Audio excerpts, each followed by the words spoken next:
नमस्कार। खबरों की खबर में आपका स्वागत है। बॉलीवुड के ये फर्जी किंग खान, ये नकली बादशाह खान शाहरुख खान के लिए बैटिंग करने उतरे, उनको बचाने, कवर फायरिंग देने के लिए उतरे। महाराष्ट्र के बाहुबली मंत्री नवाब मलिक की जो फजीहत हुई है उसके बारे में आप जानेंगे तो आपको समझ में आएगा कि नवाब मलिक ना घर के रहे न घाट के रहे, उनका सारा दंभ, सारी हेकड़ी वो महाराष्ट्र के ही, उनके ही मंत्रिमंडल के जो गृह मंत्री हैं उन्होंने उतार दिए। क्या हुआ है, कैसे वो एक मजाक का पात्र बन गए हैं, उसकी डिटेल जब मैं आपको सुनाऊंगा आपको भी बड़ा आनंद आएगा। लेकिन आज हमारे पास कुछ एक्सक्लूसिव जानकारियां हैं कि किस हिसाब से आर्यन खान की दोस्त अनन्या पांडे, उसकी जो पूछताछ हो रही है, अंदर खाने क्या चल रहा है, एनसीबी कौन कौन से सवाल पूछ रही है और किन किन सवालों में अनन्या पांडे बिल्कुल ही उल्टे पुल्टे जवाब देकर खुद ही अपने आप को प्रॉब्लम में डाला है और साथ ही साथ आर्यन खान के लिए भी वो एक बहुत बड़ी मुसीबत बन गई है। लेकिन पहले जो कुछ बॉलीवुड के बड़े बड़े पत्रकार बता रहे हैं कि शाहरुख खान की हिम्मत पस्त हो गई है। शाहरुख खान और गौरी खान, अब उनको लग रहा है कि ये जो सारा जो तमाशा हुआ उसमें उनका चारों तरफ से नुकसान हो रहा है। बेटा जेल से बाहर नहीं आ रहा, सोशल मीडिया लोगों के जनमानस के बीच उनकी इमेज भी खराब हो रही है। लोग ये कह रहे हैं कि वो अपने बच्चे को ठीक से नहीं पाल सका और इस तरह की चीज़ें बॉलीवुड को सबसे ज़्यादा पिंच करती हैं, क्योंकि ये जो पूरा ढकोसला फिल्मों का है ये तो पब्लिक परसेप्शन के ऊपर ही चलता है और पब्लिक परसेप्शन ही खराब शाहरुख खान के लिए इस कदर हो रहा है कि पता नहीं आने वाली फिल्में उसकी चल पाएंगी या नहीं चल पाएंगी। ये पूरा जो एक इसको कह सकते हैं कि सुपरस्टार का जो आभा मंडल इसके इर्द गिर्द बुना हुआ था वो अब टूटने और बिखरने लगा है। इसलिए वो काफ़ी ज़्यादा परेशान नज़र आ रहे हैं और ये टूटने की वजह ये है कि लोग बता रहे हैं कि जब वो जेल के अंदर गए मिलने के लिए आर्यन खान से, तो पिता का चेहरा देखते ही आर्यन खान रोने लगा था और आंखें भी भर आई थी शाहरुख खान की। शाहरुख खान वहाँ बहुत ही आराम से वहाँ के अधिकारियों से बातचीत कर रहे थे। बताया ये जा रहा है कि उन्होंने एनसीबी के अधिकारियों को ये भी कहा कि आप लोग ठीक ठाक काम कर रहे हैं, बस हमारा बच्चा निकल आए किसी तरह बाहर। सारी की सारी जो साख धरी की धरी रह गई, पैसा धरा का धरा रह गया। जो रसूख ये बड़े बड़े मंत्री, बड़े बड़े नेताओं, राहुल गांधी, प्रियंका वाड्रा से दोस्ती, ये आईपीएल का इतना बड़ा नेटवर्क, पता नहीं क्या क्या उसके साथ नहीं था, सब का सब धरा रह गया और फजीहत सरेआम हो गई। और उनके बचाव में उतरे नवाब मलिक, उन्होंने तो ये धमकी दे डाली थी कि समीर वानखेड़े को मैं देख लूँगा। समीर वानखेड़े की 6 महीने में नौकरी जाएगी और 1 साल के बाद वो जेल चला जाएगा। और इसके लिए उन्होंने बहुत सारे सबूत निकाले, सबूत भी ऐसे कि सबूत देते ही फजीहत होने लग गई, लोग थू थू करने लग गए। ये तरीका कौन सा है कि आप किसी अधिकारी के जो पब्लिक सर्विस कर रहा है, ड्रग माफिया को बेनकाब कर रहा है, वो ड्रग्स से बॉलीवुड को साफ कर रहा है और आपने उसकी बहन को घसीट डाला। वो पब्लिक हॉलिडे पे गया और आपने कह दिया कि वो वसूली करने वहां पे गया। तो समीर वानखेड़े ने बड़ी बहादुरी से इतने ताकतवर मंत्री के खिलाफ पब्लिक में आकर के उन्होंने बयान दिया। और तो और एनसीबी की तरफ से भी पूरी बातें साफ कर दी गई, प्रेस रिलीज डाला गया, ऑफिशियल एनसीबी की तरफ से यह बताया गया कि समीर वानखेड़े की जो पोस्टिंग वहां हुई है, जिस काम के लिए उसे भेजा गया है, वो बाकायदा सरकारी आदेशों के तहत हुआ है। और ये जो विदेश भी घूमने गए मालदीव, वो बाकायदा सरकारी परमिशन के साथ गए थे। लेकिन नवाब मलिक तो उनको चिढ़ इस बात की है, उसके दामाद को ही समीर वानखेड़े की टीम ने बाकायदा जेल के अंदर डाल दिया था, पकड़ लिया था।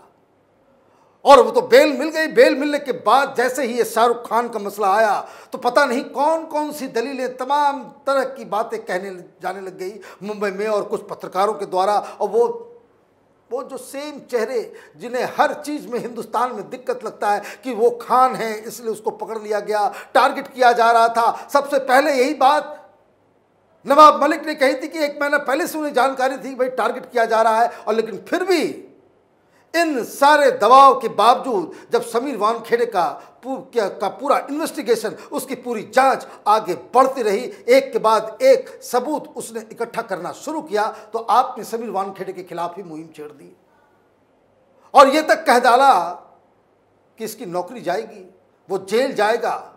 अब ये कैसे जाएगा? इन्होंने कहा था कि मैं जांच करवाऊंगा, सब चीज की जांच होगी कि किस तरीके से ये वसूली के काम में फंसा हुआ था, किस तरह से दुबई, मालदीव, पता नहीं क्या क्या बातें ये कहने लग गए। भारतीय जनता पार्टी और उनकी बहन का क्या रिश्ता, ये तमाम तरह की चीजें जो एक मंत्री को शोभा नहीं देती है। तब जब कोई मसला ऑलरेडी उसकी इन्वेस्टिगेशन हो रही हो, मसला कोर्ट के अंदर हो, ये कानून के जानकार, ये जो तमाम जजेस बैठे हुए हैं कोर्ट रूम के अंदर, उससे ज्यादा इन्हें कानून पता है। लेकिन इसमें सबसे बड़ी फजीयत ये हुई कि इन्होंने तो कह दिया कि हम जांच करवाएंगे समीर वानखेड़े के रोल का और उसके बाद इसको जेल में डालेंगे, इसकी नौकरी खाएंगे। तो मीडिया वाले पहुंच गए, जांच का आदेश तो महाराष्ट्र के गृह मंत्री देंगे। तो गृह मंत्री के पास जब मीडिया वाले पहुंचे, मीडिया वाले से इन्होंने साफ साफ कह दिया कि जो एनसीबी काम कर रही है वो सही काम कर रही है, और जो एनसीबी एक कानून के दायरे में जो काम करी, जो उनका मैंडेट है वो अपना काम कर रही है, इसमें कोई जांच की संभावना ही नहीं। मतलब न जांच होगी, न नौकरी जाएगी, न नौकरी जाएगी, न ये जेल जाएंगे।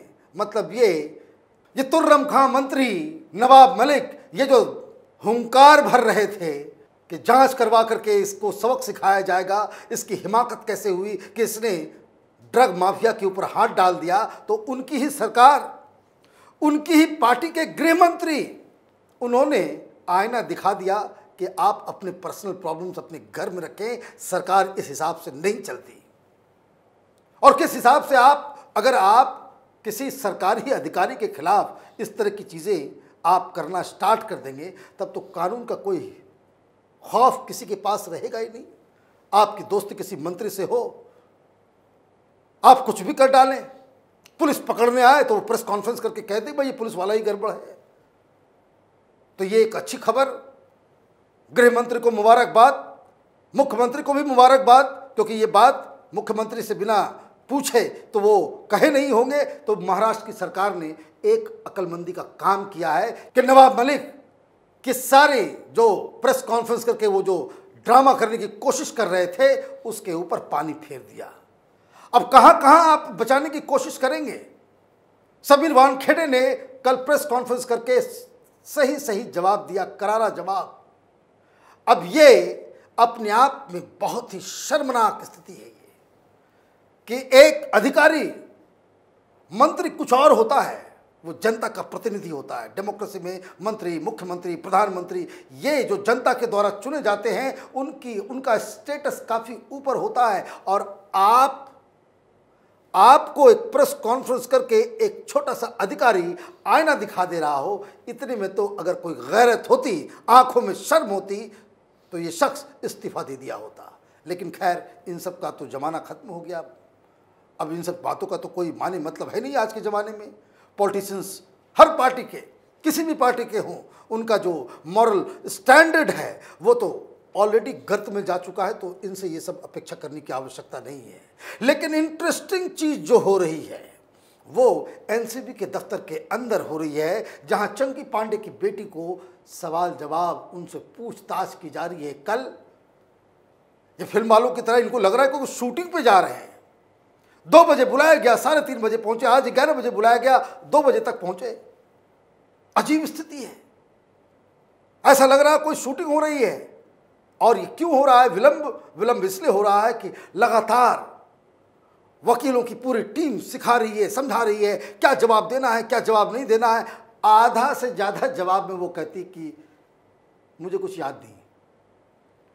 एनसीबी के सामने जाते ही याददाश्त चली गई। लोग बता रहे हैं कि जैसे ही चंकी पांडे, कल की बात है कि जब चंकी पांडे और अनन्या पांडे ये लोग घुसे, जब आखिरी कमरे के पास पहुंचे, जब अनन्या पांडे को अंदर जाना था समीर वानखेड़े की टीम से वार्तालाप करने, उनके सवालों का जवाब देने, तो वो चंकी पांडे को पकड़ के रोने लग गई। क्यों करना था ये सब काम? क्यों व्हाट्सएप पे इस तरह की बातें करनी थी? बताया जा रहा है कि व्हाट्सएप चैट के ऊपर आर्यन खान ने पूछा कि गांजे का जुगाड़ हो सकता है। इसने कहा मैं जुगाड़ करके देखती हूं, मैं देती हूं।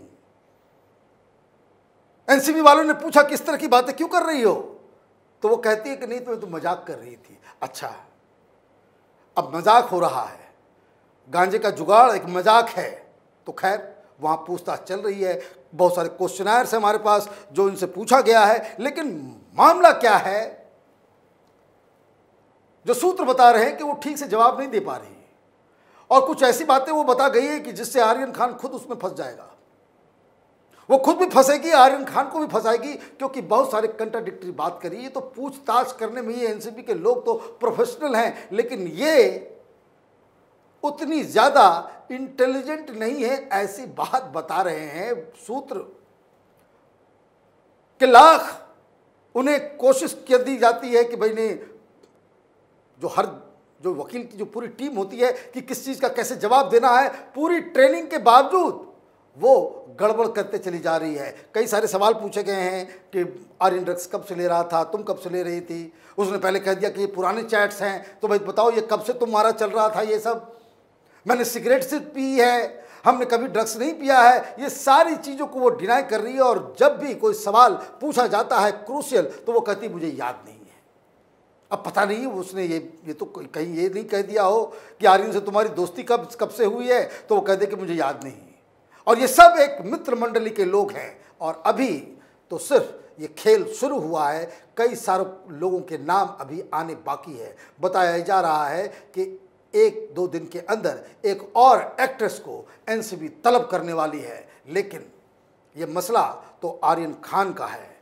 ब्रेकिंग न्यूज़ तो ये है कि जो करण जौहर की जो वीडियो था, जिसमें सारे ए लिस्टर, चाहे वो दीपिका पादुकोण हो, चाहे वो रणबीर कपूर हो, चाहे वो तमाम वो पूरी मंडली, उस वीडियो की सच्चाई जानने के लिए उसके इन्वेस्टिगेशन एनसीबी बहुत जल्द फिर से शुरू करने वाली है। और जैसे ये शुरू होगा, बवाल मचेगा फिर से, और फिर खैर इतना तो कहा जा सकता है, फिर नवाब मलिक को ये मौका नहीं मिलेगा कि टारगेट किया जा रहा है शाहरुख खान को सिर्फ इसलिए क्योंकि वो मुसलमान हैं, क्योंकि उस वीडियो में सब तरह के लोग हैं और सब तरह के लोगों के ऊपर एनसीबी कार्रवाई करने वाली है, ऐसी खबर आ रही है। क्योंकि इसके लिए एनसीबी ने प्रॉपरली केंद्र सरकार से, गृह मंत्रालय से इसकी परमिशन मांगी कि क्या इसको फिर से रीओपन किया जा सकता है। और खबर ये आ रही है कि करण जौहर के उस विवादित वीडियो के ऊपर फिर से इन्वेस्टिगेशन शुरू करने का आदेश दिल्ली से मुंबई पहुंच गया है। मतलब ये समीर वानखेड़े के हाथ एक और बड़ा केस और एक बहुत बड़ी जिम्मेदारी कि बॉलीवुड से कैसे ड्रग्स का सफाया किया जाए, ये काम समीर वानखेड़े को करना है। अच्छी बात यह है कि तमाम प्रोपेगेंडा के बाद, चाहे उनकी मदर के बारे में हो, फादर के बारे में हो, वाइफ के बारे में हो, सिस्टर के बारे में हो, सब कुछ के बावजूद ये शख्स हिलने वाला नहीं है। आप देखते रहिए कैपिटल टीवी। हमारे वीडियोस को लाइक कीजिए, शेयर कीजिए और हमारे चैनल को सब्सक्राइब कीजिए। धन्यवाद।